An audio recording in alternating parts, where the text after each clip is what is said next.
Hello and welcome to an edition of Between Two Ferns with Gav and Kate.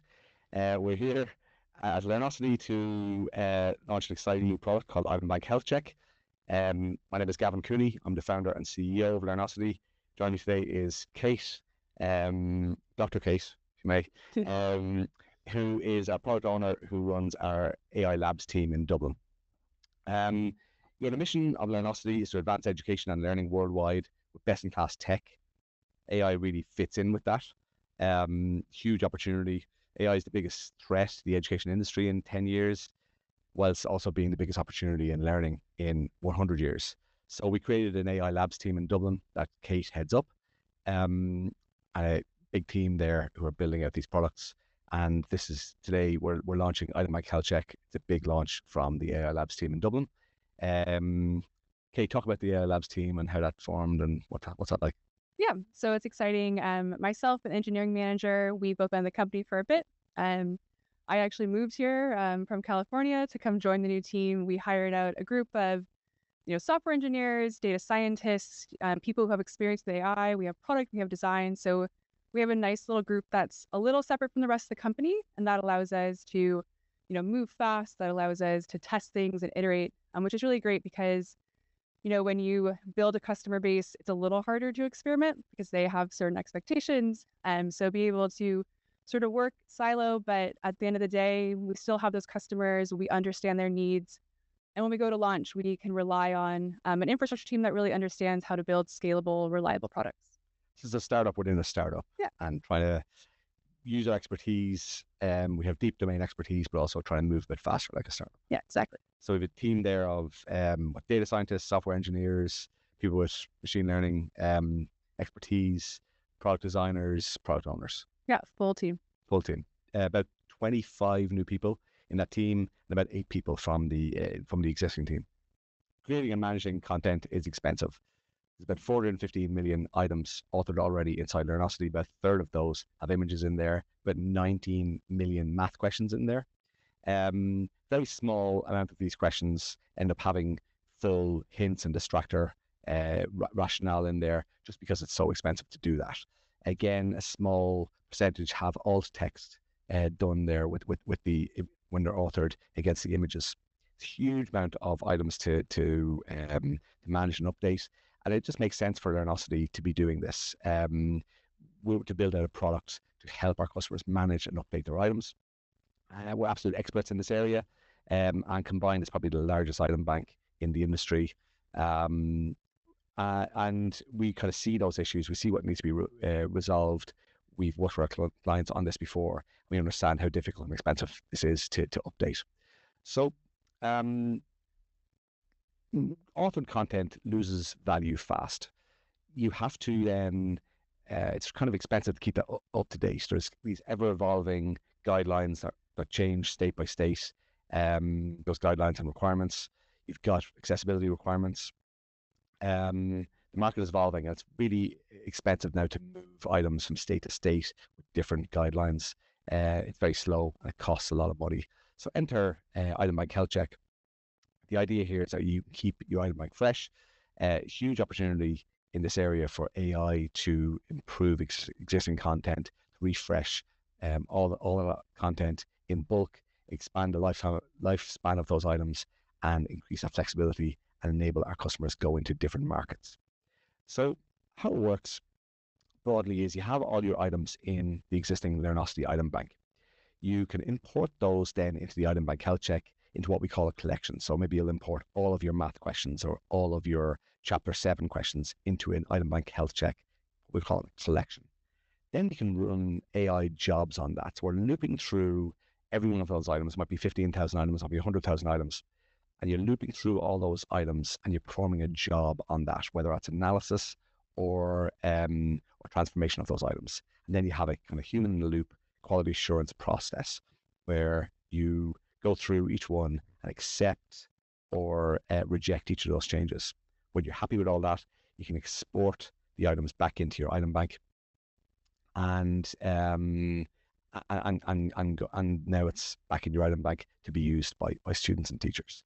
So let's dig into a demo, and we'll show you live how this works. So, look, the first rule of Demo Club we've already seen with the audio issue is that chance of it going wrong are proportional to the number of people watching. So there's a fair few people here watching it, so we're expecting something to go wrong. There should be some fireworks. But Kate, let's start with the reporting stuff. It's a representation report. Yeah, so in this view, we can see all of the collections that have been created. Again, those are just groupings of items. And so we'll go in and review a representation report. So what this job does is it's going to go and look at all these items. So in this case, we have 660 items in this collection, and it's going to analyze those and pull out any mentions of specific factors that are mentioned in the guidelines. So in this job, the guidelines we're looking at age, gender, religion, socioeconomic status. And so we can see, okay, of this collection, there are 332 items that mention age in some capacity. There are 274 items that mention gender, 50 items that mention religion. We have a few items that mention socioeconomic status. So it's giving us sort of a snapshot across these key factors of what our items look like, what they might mention. But then what's important here, right, is, okay, I know about half of my items mention age, but I could actually go in and I'm going to get a deeper analysis. So in this case, we can see a breakdown against these different categories. So in this case, the guideline was thinking about age. It has adults, children, adolescents, and seniors. And we can see, okay, 51% of those items, those mention age. I have a good amount that mention children, but I have a smaller amount that mention adolescents and mention seniors. And this is where, you could take a step back and think, okay, is this appropriate for the audience that's going to be, consuming these items? Maybe if this was meant for high schoolers, maybe you actually want a higher percentage of adolescents, but it gives you a good snapshot of what the breakdown is across, in this case, age. And we could continue through, so we could look at, gender, and we can see, okay, here we have a pretty even split of men versus women, and that allows us, right, to understand what our collection looks like. And this might look a bit different if you had 95% men mentioned in the items, and sometimes that's as simple as, Mary goes to shop and buys 2 pints of milk. How much does that cost? What some math question. If you had a huge bias in all male or all female items, you might have a problem here. Exactly, and that's going to be important for you to be able to see. That might not have been intentional, right? And this is giving you that information. So this is an interesting bunch here. You got 9% of items mention religion. Where does this item set come from? Yeah, so a lot of this item was actually like a world history course. So there's a lot of that thinking about, religion and how that impacted different areas. And in this case, when we look at it, right, we see, okay, there is a large majority here focusing on Christianity. The other religions aren't mentioned as much. And this is a case where you might also go, okay, this is a pretty large collection, right? It had 660 items. But maybe if I ran this report on a smaller module, I might see, okay, only one module focused on Christianity, and that was intentional. And you could kind of check, okay, module by module, lesson by lesson, how is that representation? But that makes sense for something like history. Yeah. It would be strange if we mentioned religion so much in a math set, right? Yeah, you never know. Our customers know, but exactly, yeah. Super. Okay, so so we now analyzed a bunch of items. Let's talk about how we could use AI to transform those items. Great. So I'm going to jump into a smaller collection here just for these demos. And what we'll do is we will run a bias check. So I can give it a name here. I have the job type as bias. You can select, in this case, we'll just use some default guidelines, but we can create, customers can create and upload their own, and those will be available there. And we also have the ability to decide, do we want someone to actually sign up that they reviewed the past items? So I'll leave that one on for this job. So that's going to go up and run. In this case, we're actually, analyzing each of the items individually. It's going to go through. It's going to scan them. If it thinks that there might be an issue, it's actually going to create a new version of that item, and we'll have that to rely back on. Brilliant. And that's an asynchronous job, right? So what's happening there is you're creating a you're creating a job. You could often do that. So maybe skip out to one that we've created already. The idea being that you can have them run in the background. Yeah, so those tasks will run. It's going to depend on the size of that collection, how long they take. Here we ran a bias review. We can go in. It's saying, okay, there were 26 items total in this collection. There were 4 actions identified. So that means that there were 4 items that were potentially biased, and we should go and look at those. So now we can jump in and we can review those actions. So what we see here in the middle, that's going to be a new suggested item. And I can toggle over to see the original item that I had authored that was in my item bank. So it's unnecessarily gendering these men or something. I would change that to these individuals. Exactly. It even looks like there was a typo. It should have been these men. It said this men, that's being updated too.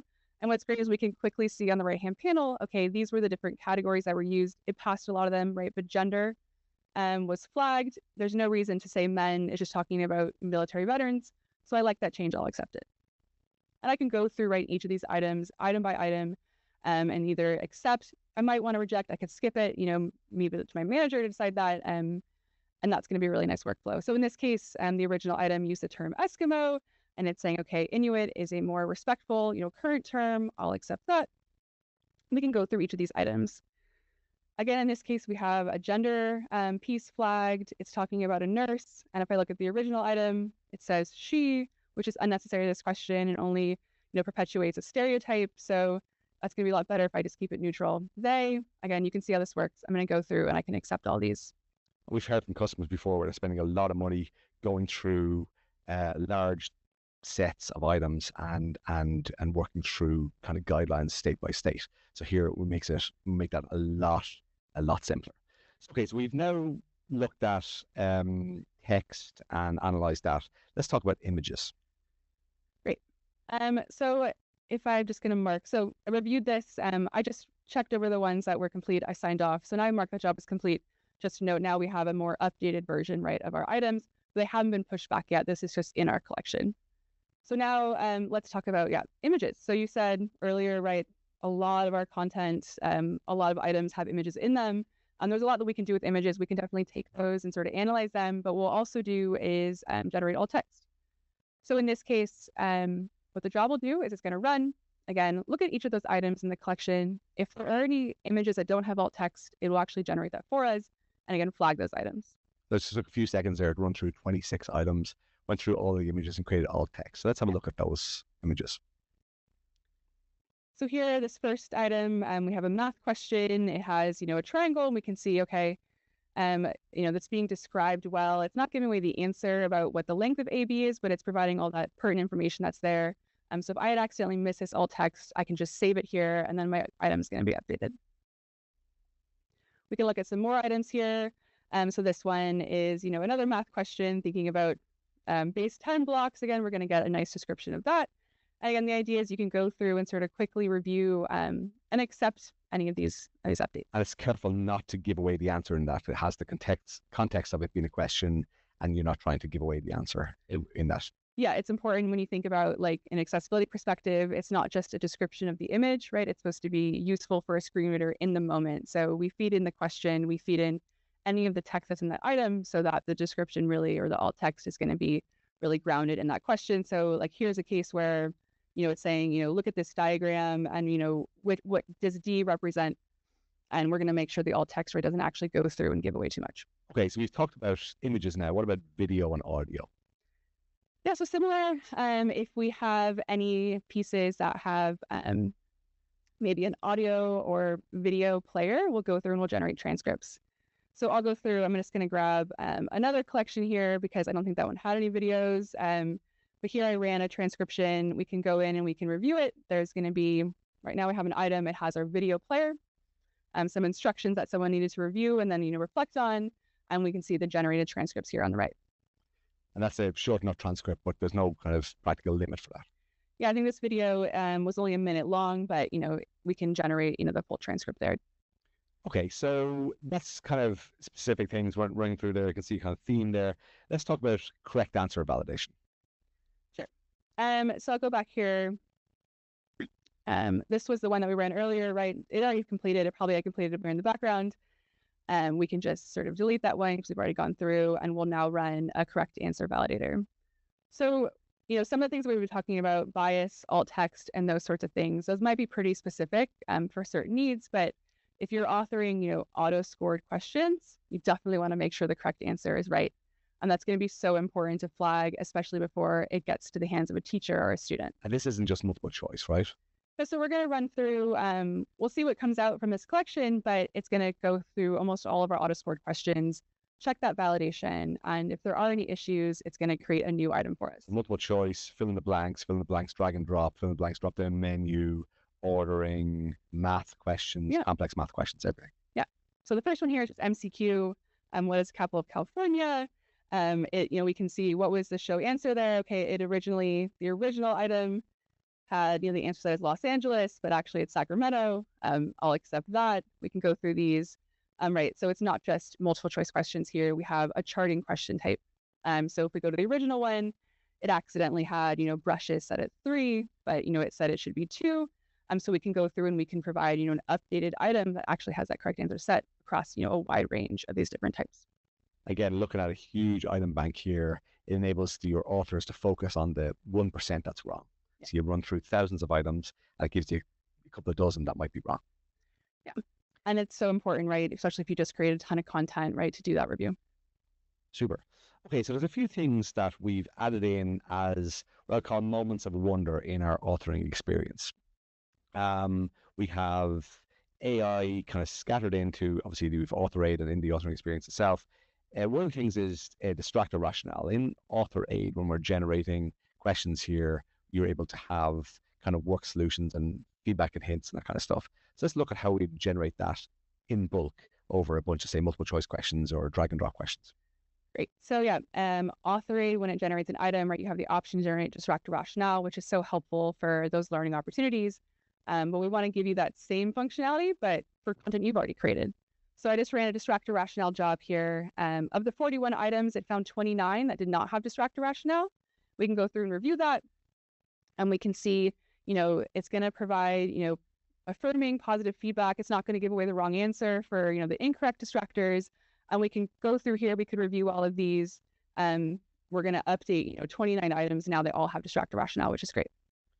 And that works for multiple choice questions and a few other types. Yeah, multiple choice, close with text, close with drop down, close association. So there's a variety there that are handled. So related to that, we have this idea of generating worked solutions in math. That's already in the authoring. In there is what we call a moment of wonder. Let's talk about doing that on maths, because we have customers out there. There's 19 million math questions. These are formula-based questions.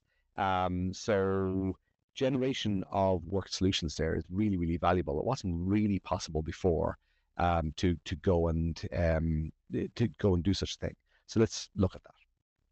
Yeah, it's a great point. It's a new feature we've added to be able to add in, a solution, to add in hints. That's going to take a long time, but it is a newer feature. So go back and look at all of those items, those math items that are created. We'll go through and we'll generate a sequence of hints. In this case, it's adding our sort of out-of-the-box UI. So that's going to be available to the learner, but that doesn't necessarily need to be shown. In this case, it's sort of framing the question in the first hint, providing some guidance, and then going in and showing, how to work with that problem. It's a full worked solution, multiple step work solution for math. And that can, of course, be shown in review mode or whatever. We just happen to be showing it here in hints. But this kind of works for pretty complex math questions. And here it's taking in the image as well. Yeah. So in this question, you can see, we saw this one earlier, right? This was about, base 10 blocks. But in order to generate the hints, right, it's actually, taking in that image. It understands, what that answer is supposed to be, and it can make sure the hints are actually formulated there. So powerful piece there about, being able to take in the whole item. It's not just text, right? Text and images. Interesting. So all those maths.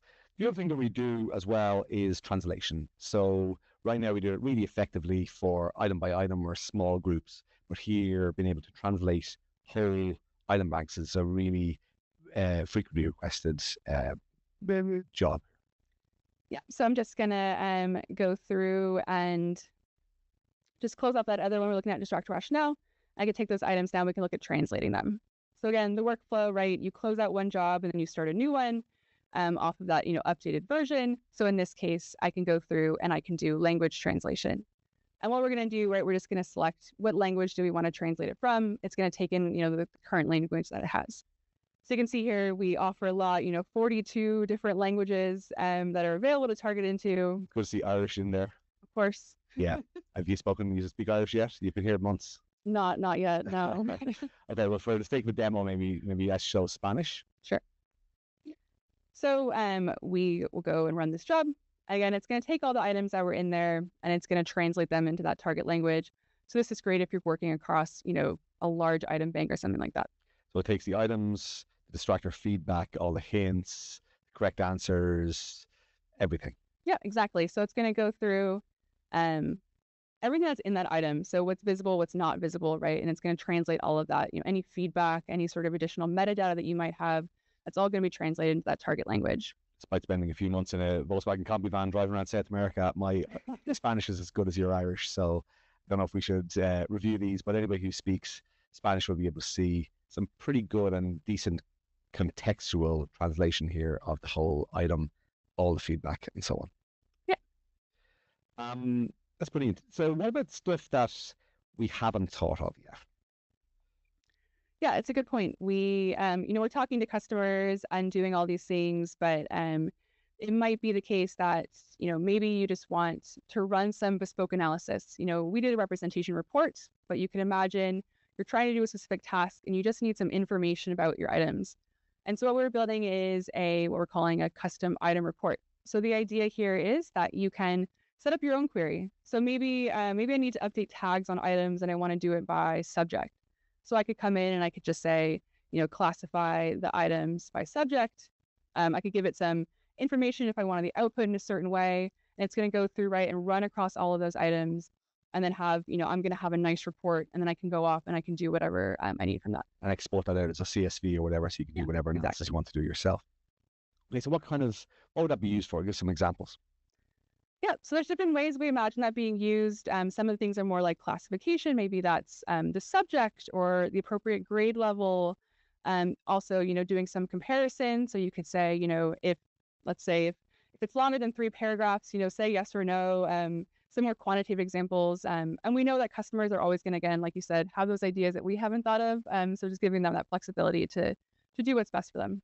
Including this custom report, we're launching with 9 jobs. The idea here is that you're able to get a handle on a large item bank, be able to transform those items, modernize them. Maybe you bought an item bank using M&A and you don't know what you have, been able to work through those and prolong the length of how long these items are going to be valid for and valuable for. There's an opportunity to take every assessment or every question and make that into a learning opportunity. So the idea of improving those items, adding Distractor rationale, adding worked solutions for math, that sort of thing. Opportunity to improve the accessibility for every item as well. And really modernize your item bank and keep that updated for your current items. So what's interesting there is where we go from here. We have a bunch of things that we're on our roadmap, or our immediate roadmap, that we want to be able to prioritize based on our clients' needs. So like, for example, one of the things we're working on is an item age analysis. So working through all the items, and if there's a dated image of a kid using an old Motorola flip phone, and you're thinking, well, look, that looks a bit dated in 2025, we want to have that as an iPhone. It will look at the image, see if it looks like it's up to date or not. But or maybe Pluto's no longer a planet or something like that.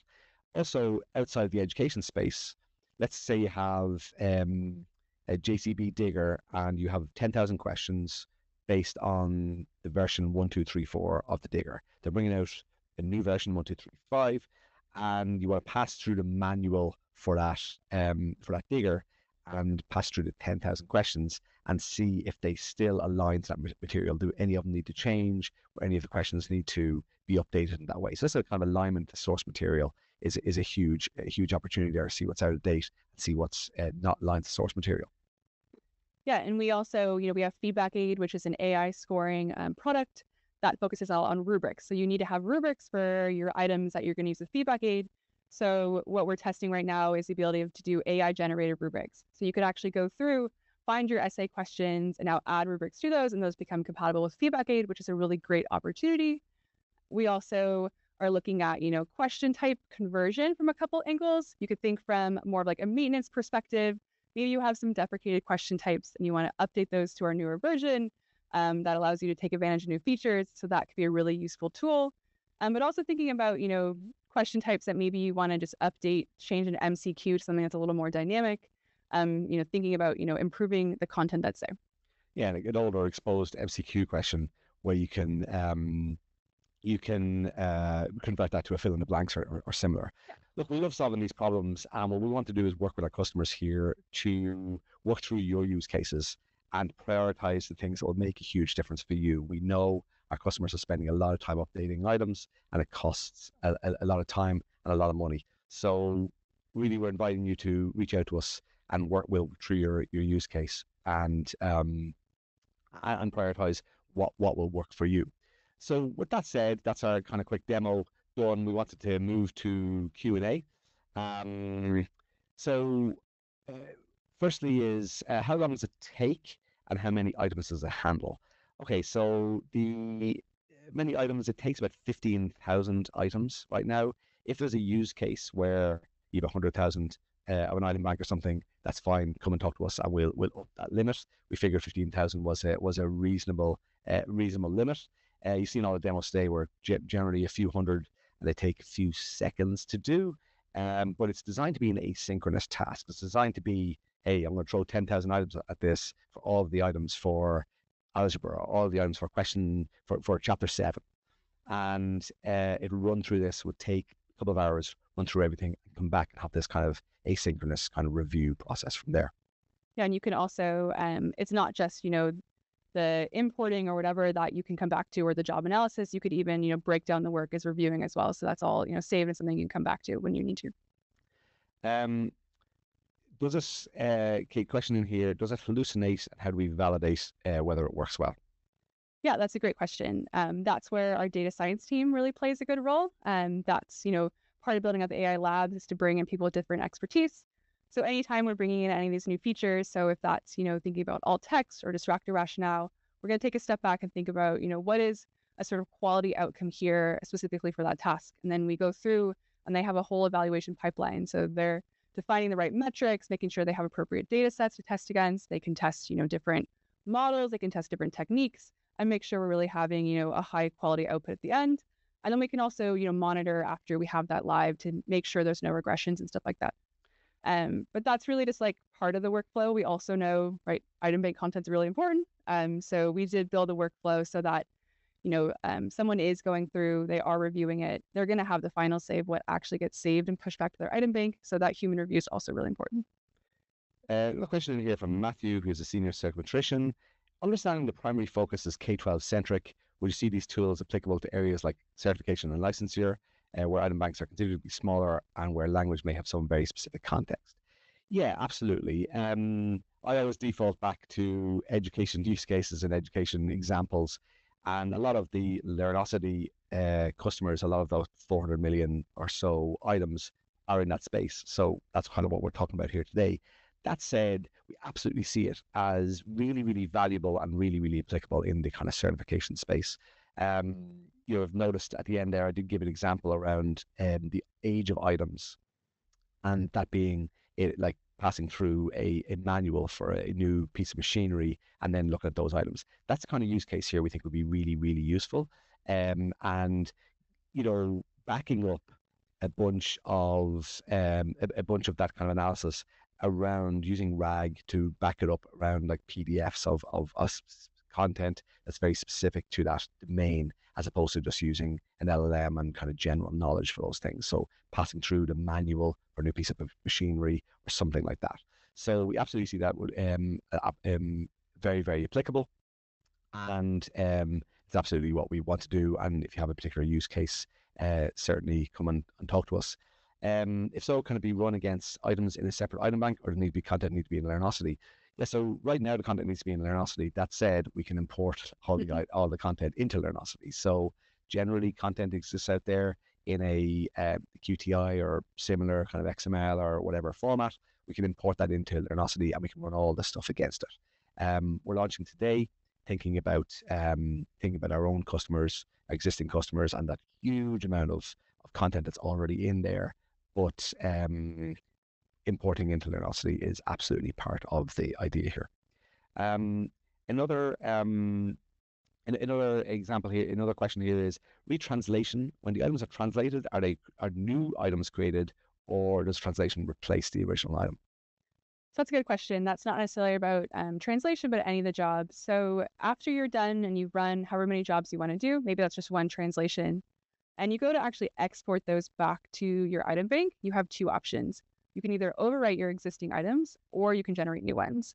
So we think there's good use cases for both of those, and we're leaving it up to the customer. So if you want, you can get a whole new set that's in the new language, or if there was a reason to just actually replace the ones that are there, that both options are available. And I remember seeing that when you're exporting there, the idea is that you can put a prefix or suffix onto the item ID. So it's item 1234 underscore Spanish. Yeah. And now you have a new item, completely new item that is kind of related back to the old item and is copied kind of lock stock in that way. Yeah, or you could add a tag or something that helps you, filter that and find it later. And we see a bunch of these jobs here as creating more content for you. It's not just editing what's there. We'll see more and more content that's taking an existing multiple choice and outputting that in different formats or other ways of duplicating or expanding your content in that way. Looking for more questions here. Do we train LLMs on our content? No, absolutely not. We're using the enterprise versions of the LLMs. We have contractual obligations in with Microsoft and Amazon to ensure that the LLMs are not trained on your content. And we sign a contract with them, and you sign a contract with us to ensure that we're not doing that. So it's really important that you can use this as not going off training not training an LLM. Interesting, another question came through just as I said that, which was if you're using RAG, retrieval augmented generation, and if so, what steps are taken to secure confidential materials? So firstly, that's stored on our end and passed through to the LLM, and we have that contract with them that they're not using that material to train the LLM at all. And then it exists in our system while it's needed and can be deleted then shortly afterwards.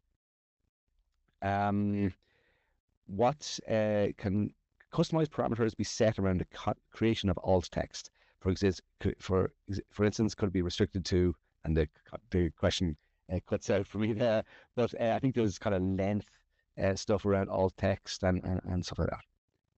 So when we're creating the alt text, we're definitely thinking about, best practices that come into mind about, keeping it, it's human readable, it's, has a certain length requirement. But if we do have customers who maybe have specific, requirements that go beyond just kind of the general accessibility requirements, that's definitely something we could look at adding in to let them create, an alt text guideline, just like you can with bias representation, and that would become available for them. That was the end of that question. It's now been pasted in. It was around the character count and so on. So yes, absolutely. Yeah. Look, I think there's the Q&A for now. We're super excited about launching this. We think it's hugely valuable to our customers. I know that who we've spoken to so far sees that and sees that as a huge save for them. So please feel free to reach out to me directly, gavin@learnosity.com, or to Kate, that's kate@learnosity.com. Or reach out to team@learnosity.com if you want a broader demo. Super excited to dig in and engage with you guys and work out where this will work for you and for your item banks and your teams. Thanks very much.